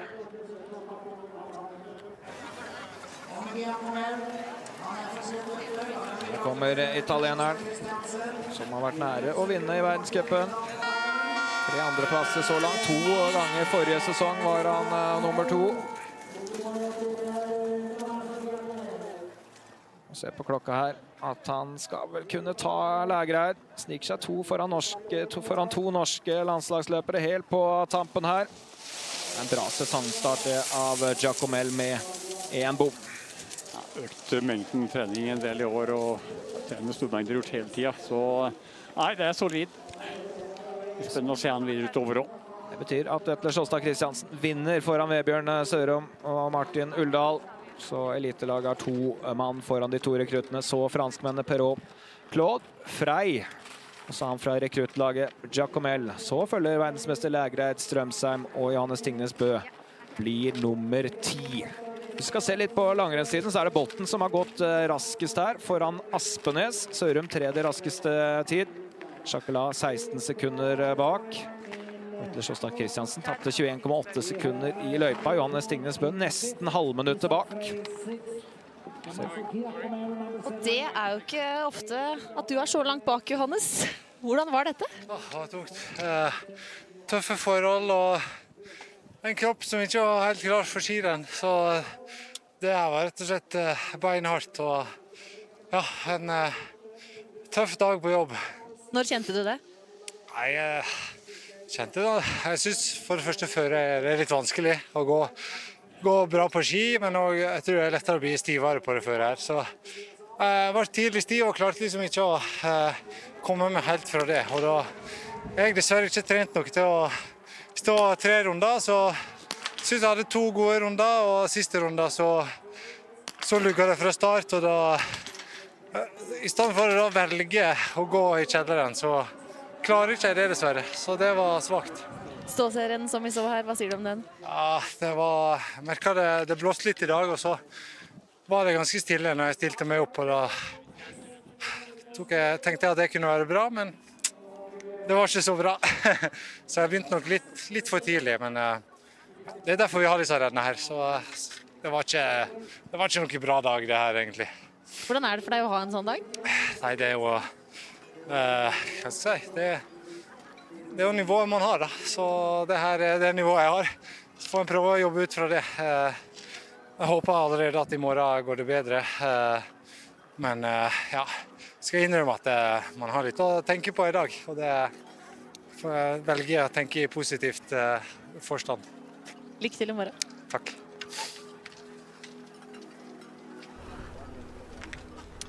Ja, vi fikk altså denne lista da, med Vetle Sjåstad Kristiansen som vinner foran Sørum. Det var nære at Sørum tok det til slutt. Martin Uldal, Perrault Claude, Leknes Frey, Giacomel, Lægreid, Strømsheim og Tingnes Bø, topp 10. Gikk veldig fort Aspenes, altså med 3 runder. Det var usedvanlig lovende det han gjør ute i løypa. Så Sivert Guttorm Bakken nummer 13 der, det var jo veldig imponerende, jeg må se det. Dale Skjevdal, 1.17 bak med 1 runde. Det var skuffende. Brukte jo veldig lang tid på den stående serien da, men likevel skuffende, ja. Se litt på siste runden til Dale Skjevdal, så taper han 32 sekunder der. Det er jo ikke normalt.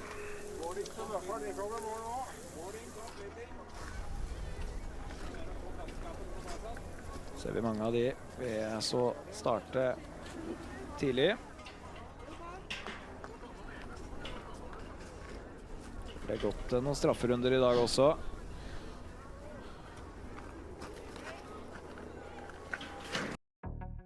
Sendingen sponses av Sport1-butikkene, Ris Bilglass, skifte og reparasjon av bilglass, og Fiken, regnskap og faktura for små bedrifter.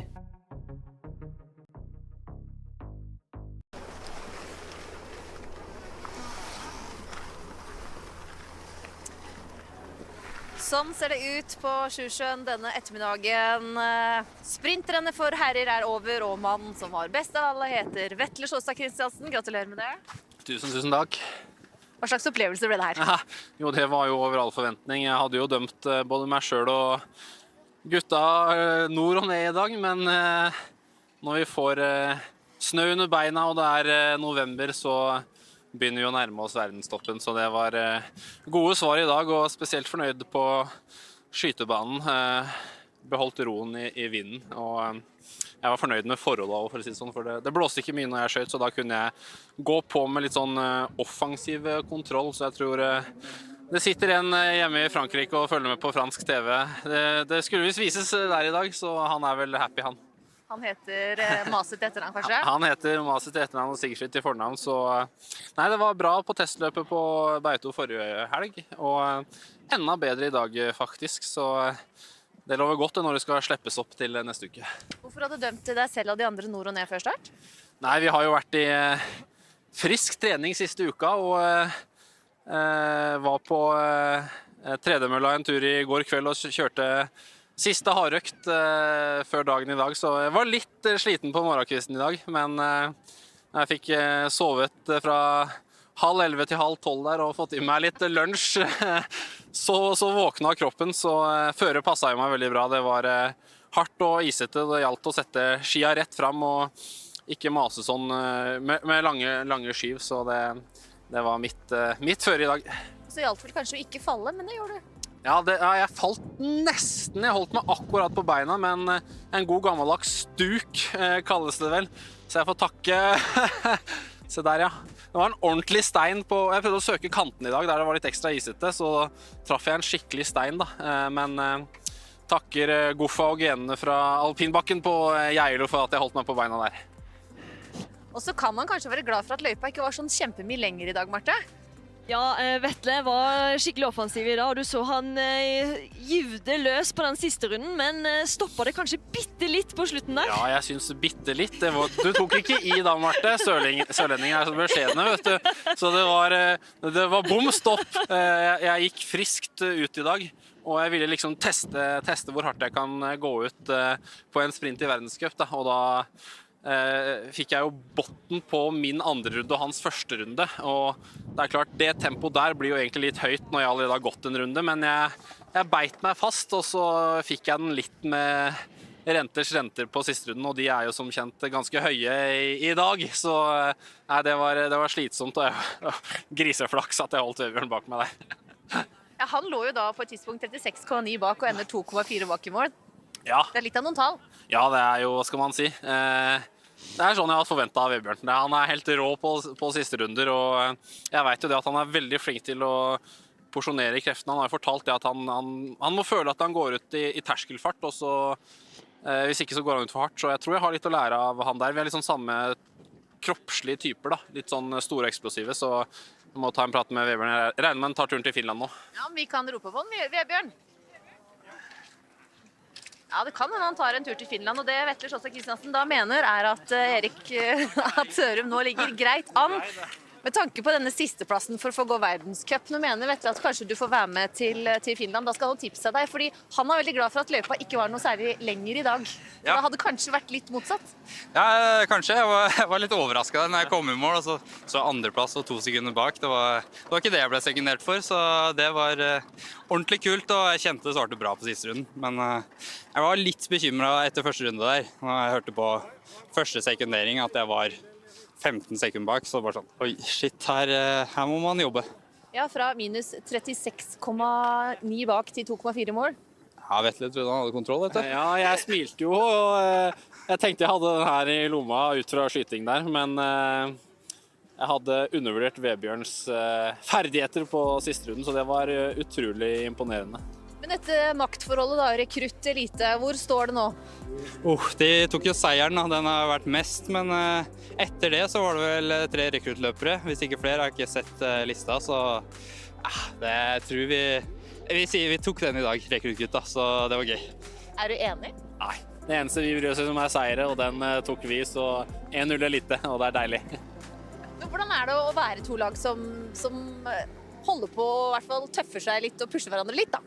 Ja, det kjempegøy. Det jo 2 lag med mye testosteron og konkurranseinstinkt, og når du blander det 2, så blir det høy temperatur, og det tror jeg gagner alle, gagner norsk skiskyting I lang tid fremover. Det kommer til å hjelpe oss å få opp flere og flere løpere, så jeg tror det her bare starten på en lang periode med norsk dominans, håper jeg I hvert fall. Og kanskje blir det en tur til Finland på deg etter hvert, Vebjørn. Dere kjemper unna den siste verdenscupplassen. Hvordan synes dere nå ser ut? Jeg har nå I hvert fall fått et A-meritt, som det kalles, som veldig godt. Og så har vel Ullal det samme, så dagen I morgen avgjør. Men veldig god start, og så får vi se hva det blir I morgen. Det knallhardt, og det kommer til å være noen gode som sitter igjen hjemme. Sånn det bare, og det tøft, men det noe det vi må forholde oss til. Det da antall menn høyt på pallen, eller det seire som teller mest I morgen da, dere? Vi går for seier, men sånn uttakskriteriene her, så det I hvert fall A-meritt som teller for oss som ikke har friplass til verdenscup. Det sånn at det viktig å holde de bak seg I morgen?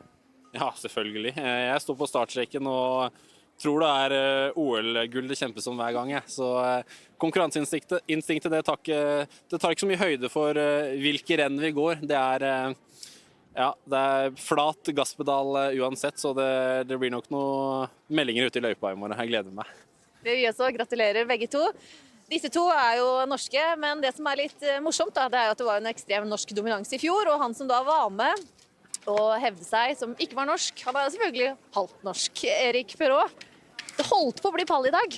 Ja, de norske snakker så mye, Gullerkall og venter på det. Så irriterende med de nordmennene hele tiden. Det det. De snakker mye om seg selv, så... Du har snakket litt om deg da. Ja. For det var ikke gærent av deg I dag heller? Nei, det var greit. Det var litt kjipt å være rett ut under ballen, men nei, det var bra løp, bra gjennomføring, og det var kjekt å være I gang.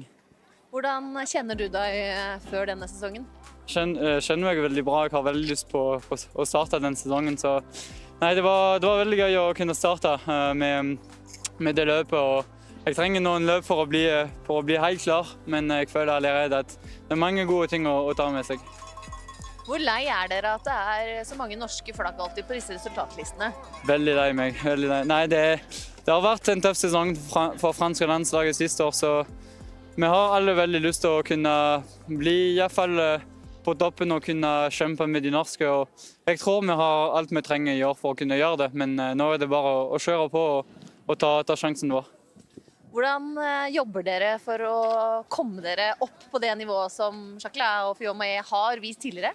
Nei, jeg bare jobber med min vei. Jeg bare prøver å gi det beste jeg kan hver dag på trening. Men det som gjelder mest, tror jeg har veldig lyst på det. Og jeg vet at jeg har veldig lyst på å gjøre det bra og kunne bli på toppen. Så jeg prøver å nyte hver dag fordi jeg elsker det jeg gjør. Og jeg tror all den energi kan føre meg på toppen. Gratulerer med en bra dag. Håper en enda bedre dag for deg i morgen. Ja, satser på det. Tusen takk. Hei. Og så har vi enda en tilfreds rekruttløper som ikke var sånn superfornøyd da du var her i stad. For du var fornøyd med skyting av 0-0, men du var ikke så veldig fornøyd med det som skjedde i sporet. Nå har du tenkt litt. Hva sier du nå? Nei, nå er jeg veldig fornøyd med å komme på ballen. Så det er bra. Det var jo så mange gode som kom bak, så jeg trodde egentlig jeg bare skulle rase litt ned på lista. Men jeg er veldig overrasket over at det holdt seg så bra. Så det blir skikkelig gøy i morgen. Å klare en pallplass, hva gjør det med deg? Nei, det er jo veldig viktig i forhold til hvordan uttakskriteriene er satt opp. Så mest sannsynlig så kjemper jo jeg og Vebjørn litt sånn ekstra om den plassen i morgen. Alt kan skje selvfølgelig, men det er stor forskjell på 3. og 4. plass. Veldig. Vil du se din siste stående serie? Ja, den var bra. Ja, den var bra. Den er verdt å se på en gang til. Si hva du ser her. Hva tenker du? Jeg tenker å prøve å håndtere vinden og bare fokusere på bildet. Og så bare trekker han den. Ja, det går såpass radig.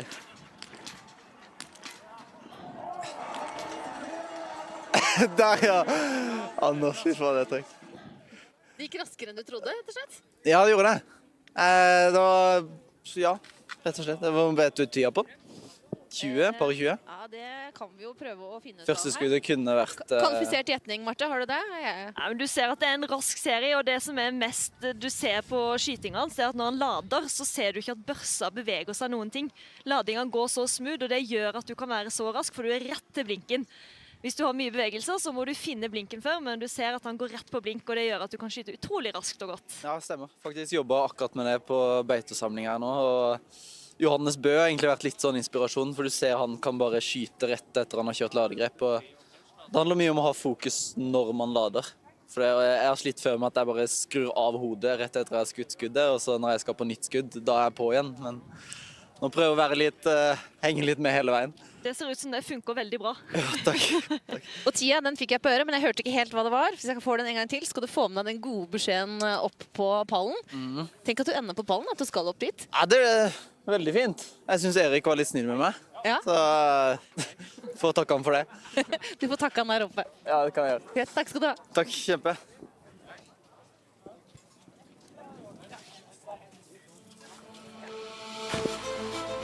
Starten var ikke all verden, holdt på å snuble. Den skjøt jo fantastisk Uldal.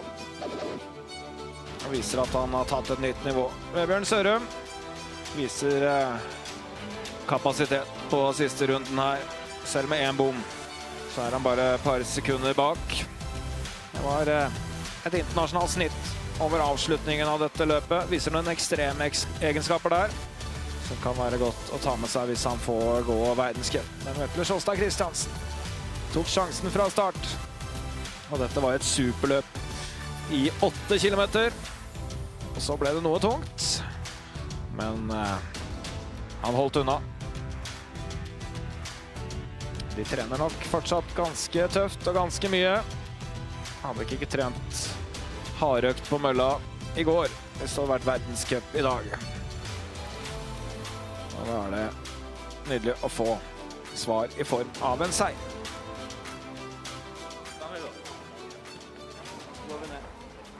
Skal vi ha premieseremoni.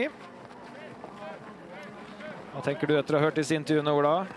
Nei, jeg må si at jeg synes det er bra. Det er jo veldig bra levert av de norske her. Og det Vetle gjør er jo et kanonløp, som de sier, han fram til 80 kilometer. Og hvis han har slept opp på verdenscup, så hadde han jo ikke kjørt en hardøkt, som du sier, og da hadde han nok levert fullt ut. Og han som vinker her nummer 2, altså det er de siste rundene der, det er helt rått. Altså, så må jeg dra fram Uldals stående skyting. Både hans drill han gjør inntil der, og ikke minst, han mente at han skjøt en rolig serie, og det var ingen rolig serie, så og det han snakker om, det der å kunne holde i våpen skikkelig, altså denne ladingen er viktig. Det er forskjell på liggende og stående sånn sett. Den liggende virket veldig kontrollert, og stående gikk det ekstremt fort, selv om han selv følte han hadde kontroll. Ja, han er liksom en spisskompetanse akkurat på det med stående skyting.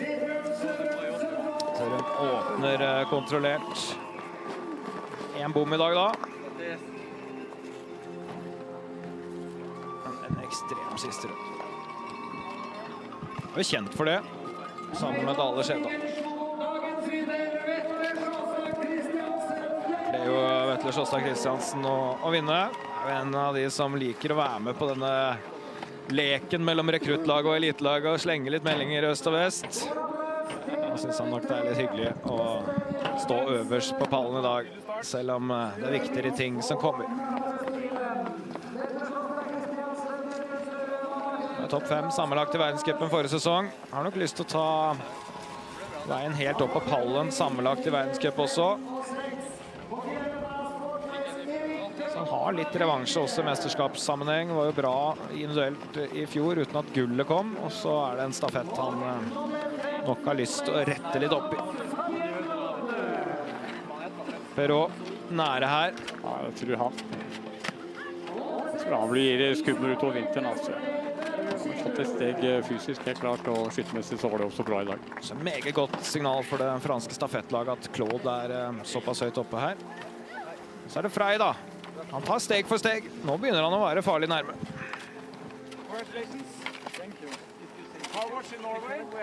Og hvis du slo på litt sent og tenker, ja, men hvor er Johannes Tingnes Bø? Er det ikke pallen jeg ser der? Jo, det er det, men Tingnes Bø, han endte altså faktisk så langt ned som nummer 10 i dag, og det hadde vi ikke helt sett for oss, Marte. Nei, det var vel kanskje ikke helt det vi hadde spådd i dag, men han skyter litt for dårlig, og har ikke helt den gnisten i sporet som det vi har sett på det beste, så jeg får håpe at han knepper opp noen hakk til i morgen, det hadde vært gøy. I morgen er det fellesstart. Det er jo spørsmål da, hvordan det er å skru om og bli ferdig med etter enn å gjøre seg klar for et nytt. Nei, det er jo nullstille, og jo eldre man er, og jo mer man har vært i gamet, jo bedre blir man på det, og er det noen som er gode til det, så er det Johannes, og jeg tror fort at man kan se en helt annen Johannes i morgen. Og så var det gøy å se, da, når vi snakket mye om disse rekruttgutta, at de må ta vare på denne sjansen for å få lov til å være med og gå verdenscup, og så er det 2 av de som er på pallen i dag. Ja, de leverte utrolig bra, og ja, skytinga til Uldal helt i verdensklasse. Siste runden til Vebjørn Sørum, altså det er noe av det råeste jeg har sett, så nei, dette her var et skikkelig moro skirenn å følge med på. Og i morgen blir det enda mer action, for da er det fellesstarter. Det er jo helt andre renn, da går det unna fra start, Marte. For et kjør det blir i morgen. Ja, i morgen er det bare å skru på TV-en, for det kommer til å være action fra start til mål. Det er rett og slett bare å glede seg. Merk dere klokkeslettene. Kvinnenes fellesstart er da først klokka 12.15, og så skal Johannes Tingnes Bø prøve å reise kjerringa klokka 14.00 på fellesstart. Men han får sylskarp konkurranse fra dagens vinner Vetle Sjåstad Kristiansen og noen meget sultne rekruttgutter. Og nå er det på tide å lene seg litt sånn godt tilbake i sofaen når ettermiddagssola er i ferd med å bli borte her på Sjusjøen. Det er i ferd med å legge seg et lite mørkt teppe over Sjusjøen. Nydelig rosa lys. Hva passer vel av bedre enn å lene seg litt godt tilbake i sofaen? Se litt på hvordan Marte Olsbø Røiseland og Tiril Eckhoff ble best i verden. Ja. Breaking news. Det er ikke sånn breaking lenger. Nei. Jo da. Det å fortelle til Norge at jeg legger opp